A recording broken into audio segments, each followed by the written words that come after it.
Tracey, when Arturo asked you to do an exhibition here, what was your idea? What did you want to do? First of all, I had to see I'd Space? never been to the Strozzi before, so I had to see it to know that I'd like it. And I liked Arturo, who's so funny and nice and seemed very easy person, so that made me feel quite calm. And I like Italy, and I hadn't really been to Florence, really, so it was kind of exciting idea. And then I was just, Palazzo Strozzi is so beautiful, it's so cool and chic and simple as well. It's not, so I found it quite exciting. It's a different kind of place to show. Yes. Different kind of energy. And also I've never had a museum show in Italy before. And also the big thing that I did in Italy was nearly 20 years ago with the Venice Biennale representing Britain. So I've always wanted to do something in Italy to kind of make up for that, because I'd felt that I only had 6 months to do Venice, which is really short amount of time. For sure. Yeah. And Venice, it is another world. It's not like here. Yeah, exactly. It's Massive Renaissance thing. Yeah, and so here is all cool and calm and beautiful and relaxed. It's a different energy altogether, so it's much more me. So I'm pleased that I'm doing something in Italy on a good level that I feel comfortable about. And when one look at the exhibition, it's really full of artistry in your work, in fact. So it's linked to the birth of Renaissance, Florence. So, yeah. But we can speak about that later. But so you decided to show, above all, recent works, right? No, the earliest work in the show is 1996, and there's a number of works from 97, and so 96 is nearly 30 years. No. Yes. Yes. Yes. Yeah, but there's a lot of recent paintings. A lot of recent paintings. Why? Because they're good. They're good, yeah. Also, I think the earliest painting is there's some earlier paintings there, and the embroideries and sculptures, and it's really is work from the last 30 years, and the paintings are from the last 10 years. But it's because mainly I've just been painting the whole time. I stopped making embroideries. I made one new neon in years, and that's the one that's the title of the show, Sex Yes. and Solitude, which is on the front of the building, which is quite incredible in Italy to have sex and solitude. But it's in that beautiful green, the turquoise blue colour, so against the stone, it looks very calm and very nice. It's not aggressive. It's not aggressive at all. And also sex and solitude is not aggressive. Sex would sound, but with the solitude, you understand it's about the whole story of being human, really. So Sex and Solitude, it's about being human? Yeah, definitely about being human, yeah. And why sex, after all? Why to speak about sex? A lot of my work has had sex in it, but I would say that only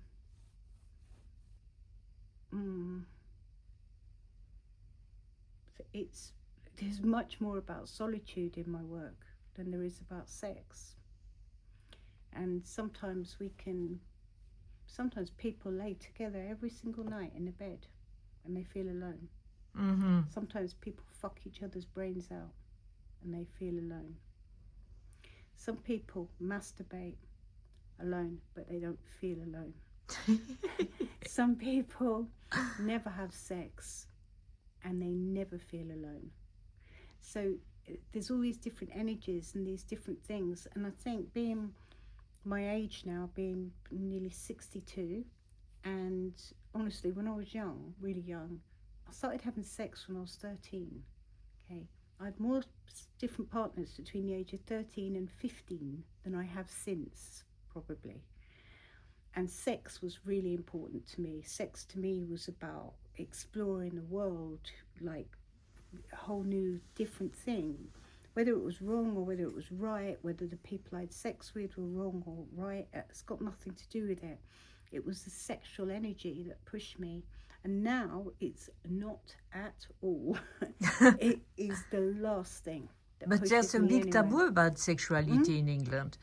In England, there's a big taboo about sexuality. Also, the taboo was important.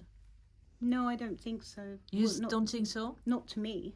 No, to you, obviously not, but in general, in people's mind. Don't you think there's a taboo? Yesterday, I was in a spa with a beautiful, relaxing spa pool, and there were two people making out in this pool, and they were obviously they weren't having sexual intercourse, but they were having some kind of sex. In front of you? Yeah, in front of everybody. And I thought they were like peacocks, you know, they wanted people to watch, they wanted this attention.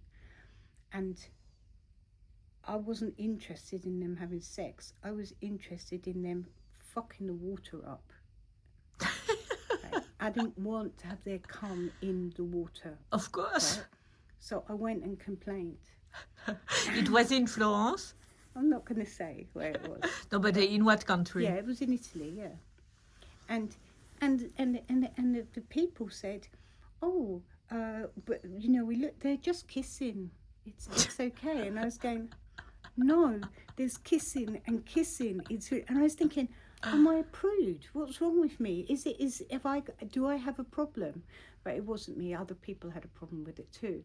But maybe in Italy people don't care about this. Maybe love is love, and it's like okay or whatever. So yeah, there is a prudish side to, well, not a prudish side, but there is a side to, I think, people where everything is in its own place, for example. But I read a lot of articles about you, and they speak more about your life than about your art. What do you think about that? Well, I think now I don't think they do now. I think maybe 20 years ago, 15 years ago. But why did they do that, you think? When did they stop? No, why? Oh, because I think back then there was a lot of, I think people had a problem with me. I think they had a problem with me. They had a problem with my attitude. They had a problem with my class. They had a problem with the fact that I was a woman. They had a problem. Their problem I had. If you read a lot of the reviews I had, they talk about my big breast. Ah bon? Really? Listen, yeah, really. Honestly, in the 90s, lots of them talk about my breast. This is absolutely unbelievable. This would never ever happen now. They talk about the way I look. They talk about this. But of course now I look like an older, middle-aged, older woman. They're not going to talk about the way I look. They're not going to talk about... And also I've been doing what I've been doing now for a really long time. So they know I'm not going away. But most importantly, a lot of the things that I made art about and I spoke about, now people understand why it was important. People understand that it wasn't about me, it was about women. It was about what happens in our lives. Women are raped, women do have abortions, women are abused, there is teenage sex, there is this, there is that. I made work about these things that need to be discussed, that need to be talked about. And it was conscious when you began? That it needed to be discussed? No, I think when I first started, when I was very young, it was more cathartic. It wasn't so conscious. It was a cathartic move because I needed to express myself. It was all trapped inside me.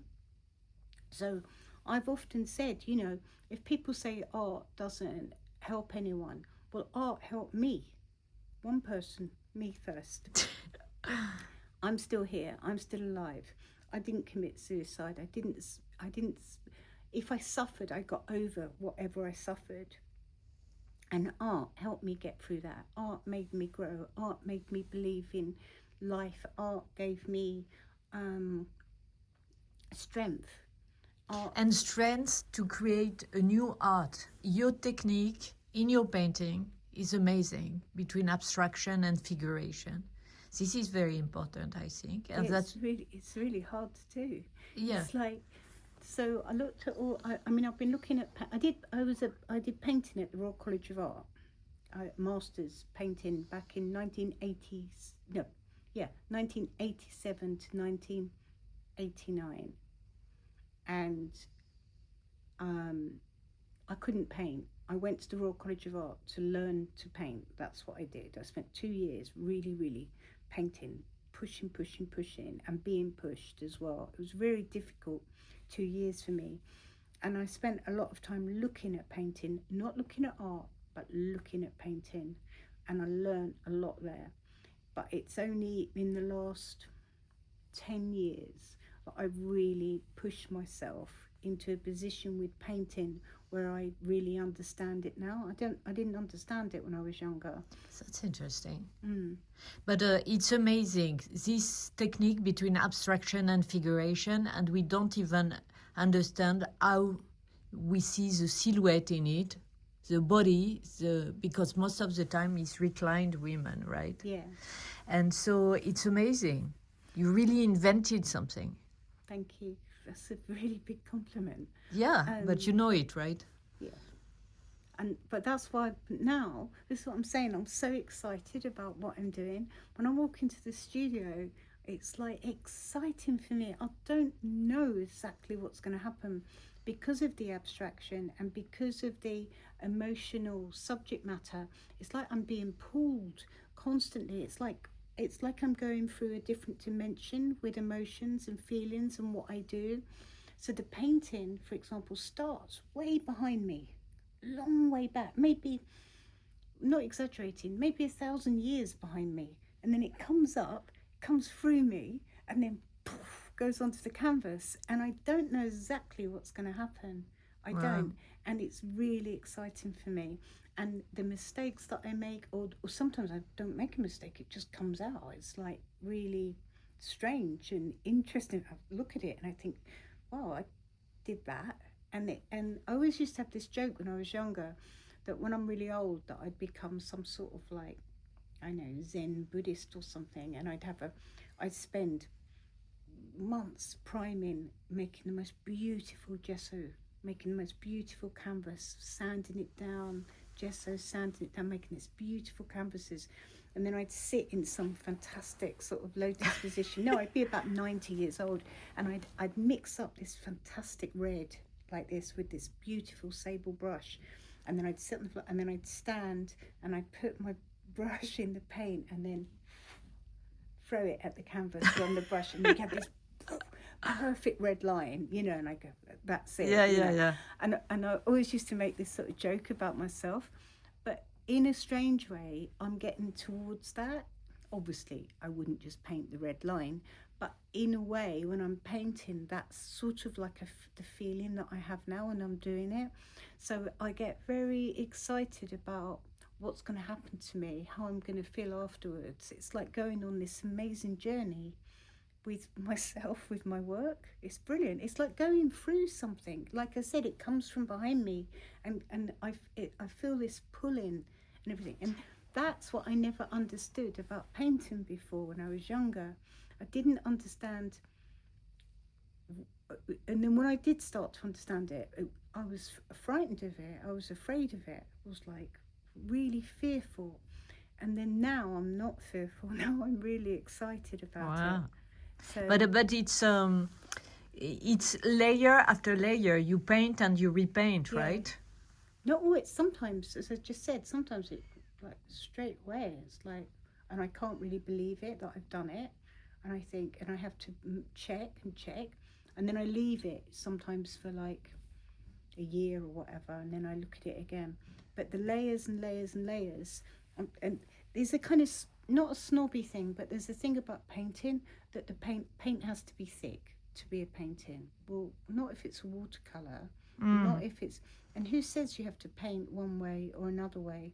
And when I was younger, I love oil painting, but When I got pregnant and I couldn't stand the smell of the terps or the oil paint, and I stopped painting altogether.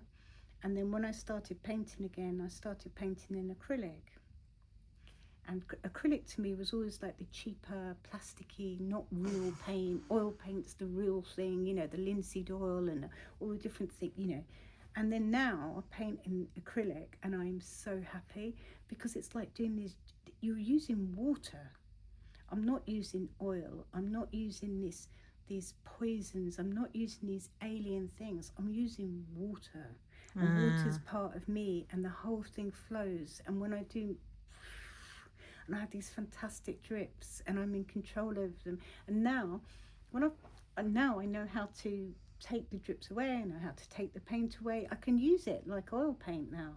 The watercolor, the acrylic or whatever, the gesso, anything, as long as it's water based. And so that's kind of exciting for me because I'm using this acrylic medium in a way that other people don't use.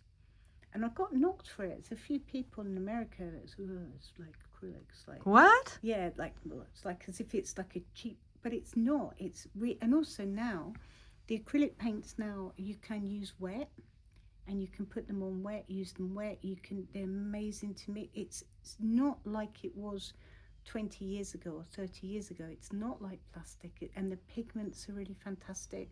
So I'm very happy with what I use to paint with. I'm not wearing gloves to paint. Like a lot of people now, if you wear very thin gloves because it's so toxic, you know, lots of things. So I'm not dealing with toxicity. I'm dealing with water and things that I love it. I'm happy. And you speak about something coming from ages. Yeah. So you swallowed artistry, right? In a way.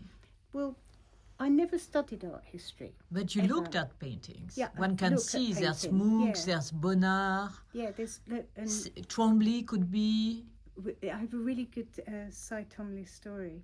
When I was at the Royal College of Art, tutor said to me, "Do you know the work of Cy Tomley?" This was in 1987, right? A long time ago. So I was young then, you know, and not young, but middle-aged. And he wasn't known in the UK obviously like he is now. And I said no, and my tutor said, "Well, there's a painting hanging now at the Tate Gallery. Go and have a look at it and tell me what you think." So I went, it was Tate Britain, then I went to the Tate and I looked at this Cy Tomley painting. I thought it was really beautiful and really delicate and really beautiful. And because I used to write in my paintings, that's why they sent me to look. You know, I came back and the tutor said to me, "Did you go to the Tate?" And I said, "Yeah, I saw it." And he said, "What did you think of the work?" And I said, "She paints really beautifully. It's really," he went, "She?" And I said, "Yeah, Cy Tomley." And he went, "No, you mean he?" I said, "No, she. The painting I saw by her is really beautiful with the gentle curves." And he said, "Cy Tomley's a man." And for me, the work was just so feminine and so beautiful and so translucent and such an area of sort of like mark making and the colours and everything. So and that was the first Cy Tomley I'd ever seen. And then I found out it was obviously not a woman. Cy, I didn't know. I just whatever. And then also I used to about twice a week always get the bus on the way to college, Royal College of Art, and go early and go to the National Gallery. And this is when the Renaissance paintings were downstairs in the basement. And I'd go into the Renaissance paintings, I'd look at them all like this, and then I'd come out, and this is good, this ties up with Florence, I'd come out of the Renaissance room and I'd go, have my eyes closed, and then imagine that the next painting I saw was mine. And I'd go, oh, I'd cringe. So it's really amazing that I'm showing in Florence. It's really fantastic. But also there's a Christian aesthetic in your work. Yeah. Catholic. I thought you were Catholic, in fact. No, my dad's Muslim and my mum was a gypsy. My mum's an atheist. My mum never believed in God. So far from Catholic. Yeah, but there's an aesthetic of martyrdom. Yeah, because I believe in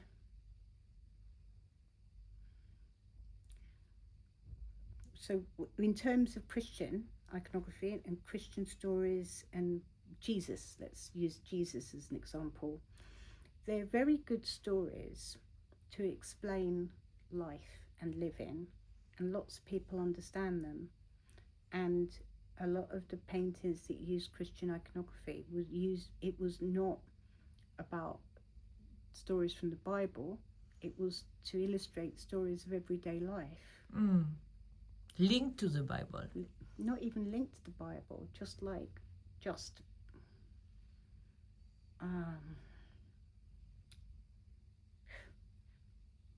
these things happen all the time. Life happens. Everybody suffers. We all suffer. We all bleed.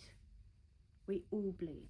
And you have a lot of blood in your paintings, yeah, right? I bleed a lot. I have bled a lot. I still bleed a lot. So I bleed. The red is day. blood, right? Yeah. I bleed every day. I bleed from my stoma nearly every day. And not last month, but normally I'm in pain every day. So a lot. So I make work about what I feel, also what I witness and what I see. But the figures in my drawings are there because we also understand them, and they come through and after the painting. Does that make sense? Yeah. So I don't think, oh, I'm gonna. They appear through the painting. Yeah, they appear through the painting. Yeah.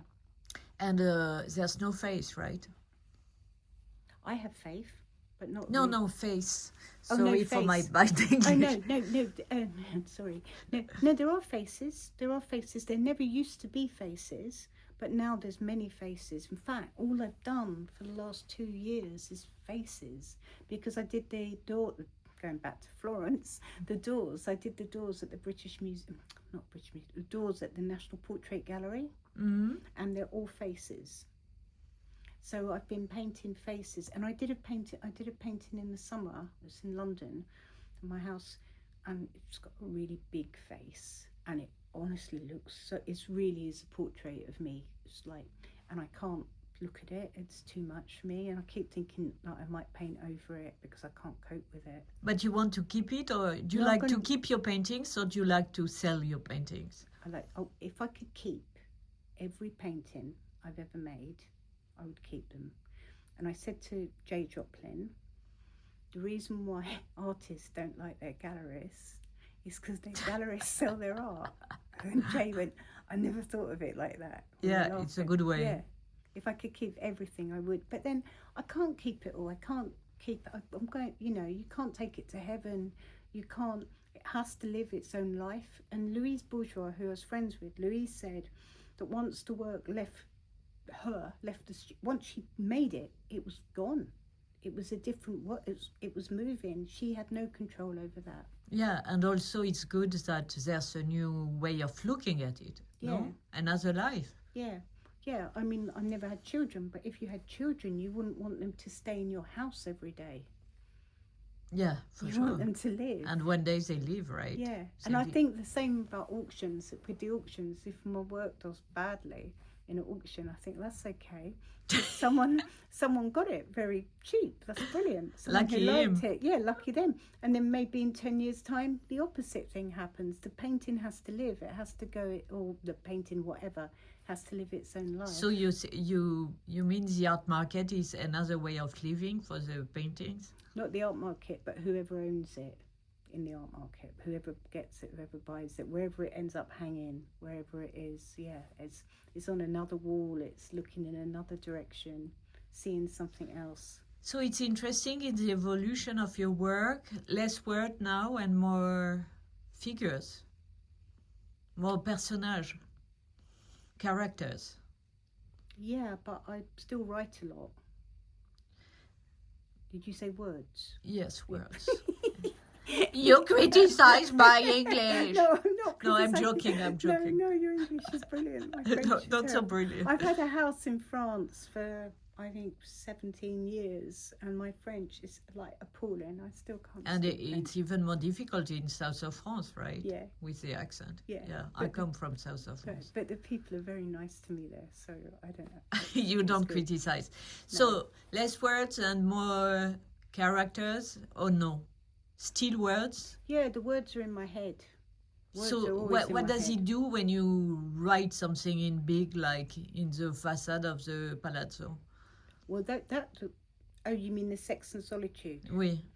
Well, Sex and Solitude is like, What's the effect, I mean? for me, Yes. well, from a philosophical point of view, I spend a long time thinking about it. What is sex and solitude? Sex in solitude is so different. Sex for solitude is very different. But sex and solitude means something so strange and so odd, and it's sad, no? it's very sad. Yeah. That's a worst in a way. Yeah, but it's lots of people will relate to that.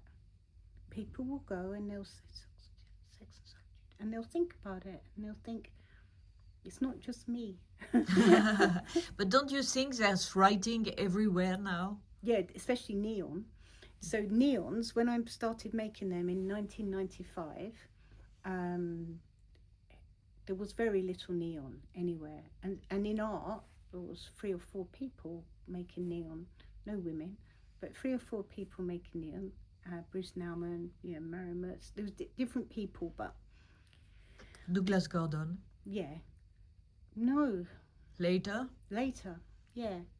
But everyone, maybe people used a bit of neon here or whatever, but not to the extent that I did. It was on a different thing. But I grew up in Margate, where there used to be lots of neon and lots of lights. And then it all got taken away, it all faded. And I like the idea of bringing this neon. Neon is a good thing. The gases, argon, neon, the gases make you feel good. That's why when you have neon in a brothel or a bar or wherever, it's hedonistic. It makes you feel good. It gives you energy, because the gases inside are moving all the time on the electric pulses. So neon isn't just a light. But it's also ready-made, right? The idea of a ready-made du chancing. No, not at all. Not at all? No, it's my handwriting. But the technique itself, I mean. No, because it's more like a bronze. It's more like going to a foundry. So my neon makers, I work with two for like, one for 25 years and one for 30 years. My English one for 30 years, American one 25 years. They have to blow and bend the glass. Now, if you go to a neon maker who doesn't know my work or whatever, they could make such a mess of it. But my neon makers work with me for years and years. They know my handwriting. That's interesting. They know the bending. They bend the glass in such a way that you can see my handwriting. Often you see artists now who make neons with the handwriting, okay, and you can't read them. It's illegible.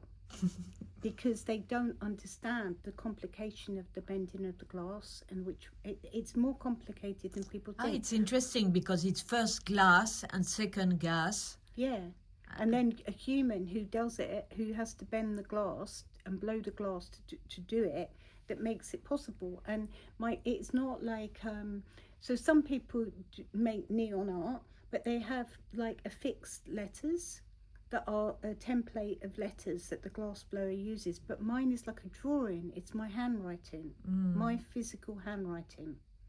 So that is the complete opposite to Duchampian idea. Okay, and but don't you think today everyone does writing, even when you buy I don't know, wallet, there's something written on it? Yeah, no, but I was doing this. I've always written. I've been making text work for 40 years. But you have the ability to change. You like changing. radically, no? Yeah, I know, but why shouldn't I make a neon? I made them 30 years ago, so why, if I feel like making a neon, why not make one? I wanted neon everywhere. I love neon. And now, be careful what you wish for. It is everywhere, but it's not neon, it's LED. And then also in St Pancras, I have my really giant, True. at the train station. Yes. Which is great. When people come off the train, they see these really beautiful words. It's a good feeling. And it's a link between France and friendship between France and England. Between Europe and Britain, the people who... Belgium too, you're right. Belgium, and now Amsterdam, and there's going to be some more journeys. You know, I grew up in Margate. In Margate, France is only 19 miles away. It's closer than London. So I grew up looking at a horizon that went on forever. Actually, it's Belgium. We see Belgium and Belgium and Holland are opposite Margate, and France is going the other way. But for me, I knew that there was a whole world out there across the water. Nice. Yeah. So it wasn't like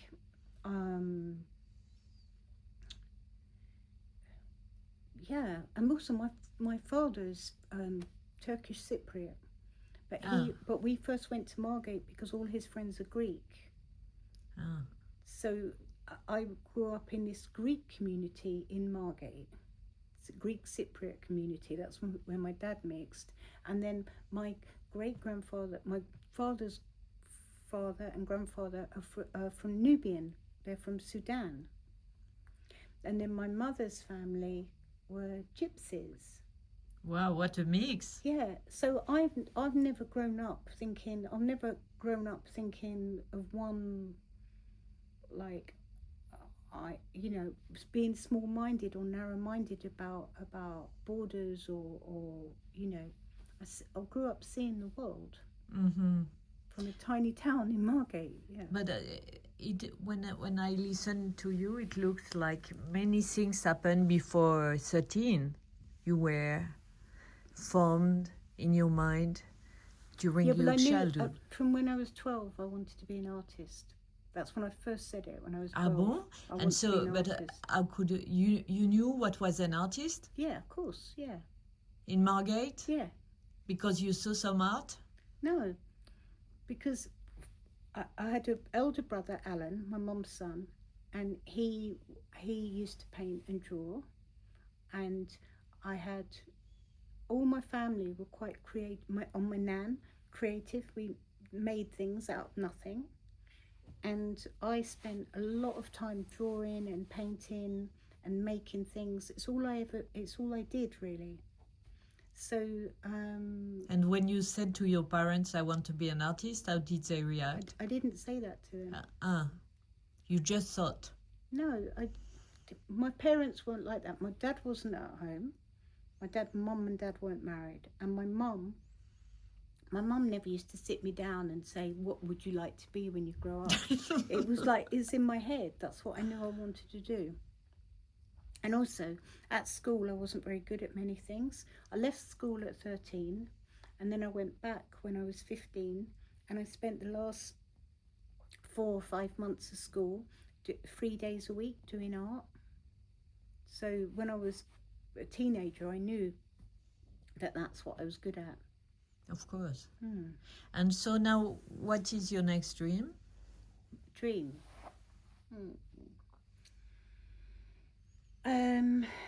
Well, in Margate, I'm very busy with my art school, with all the community things we're doing. I'm busy.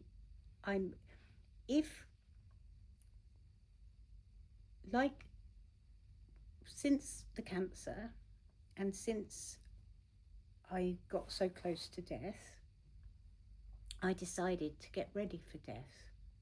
So it's like building a mausoleum, building a whole world that can exist after I die. So I think in Margate, that's what I'm doing now. My studio will be a museum. At the moment, I'm moving into a new house, and the house will have art by other people. So when I die, that house will be like a small museum of other people's art that I liked and collected. And then my studio will be like a big museum. And then I set up the foundation, which has got an art school and lots of flats and homes for creative people at low rents. So what I've also got a big, I bought a bathing pavilion, which is right on the beach, and that's going to be artist studios and a cafe and a place for events and things. So all of that is part of my foundation. So that is what I'm working on now. So I'm not going to say I dream of dying. I dream of living, and while I'm living, I want to make everything good and organised and ready. And where is Margate? Margate's on the southeast coast of England, and it's facing north and it's facing east, but it actually really faces west. So we have a fantastic sunset, which is the same kind of sunset as Venice. And Turner lived there, and he painted the most amazing sunsets. And my next show after Florence, is at the Yale Centre for British Arts. Okay. And my show opens the same time as the Turner show. So we're both from Margate. So it's really good. It's like a big Margate bonanza in New Haven. So, yeah. And that's interesting about Turner and the way he paint and repaint. The technique. And this kind of abstraction in his painting. It's totally abstract. Totally. It's fantastic. It's brilliant. But if you know Margate and you know the skies and you know the seas there, you see it immediately. Turner could just have, it's just like a strange sort of like, it's like pink, orange, and then a white, and then a kind of like beigey, yellowy colour. And you know that's Margate. You know that's Margate Beach. And you have looked at Turner a lot? Yeah, a lot, a hell of a lot. When I was younger, a lot.